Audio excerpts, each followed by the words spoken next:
GuardsPro gives you the convenience of uploading Guard licenses to the dashboard. To make sure the data stays organized and easily accessible, you can define the license types under which the uploaded licenses will be stacked. The guards and the admin can upload licenses under these predefined types. To add a new license type to the system, simply follow these steps. Click on the Custom Settings gear on the top right corner of the dashboard and select Company Settings from the drop-down. Under the License Type tab, click on the Add New License Type.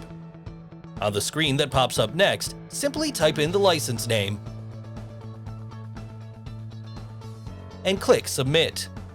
The new license type is now added to the system. The guards and the admin can add the licenses under this category from the mobile app and the dashboard respectively. To know how to upload a new guard license, check the Quick Setup category on the Help Center. If you have any more questions, please feel free to contact our support team anytime. GuardsPro, #1 security patrol solution.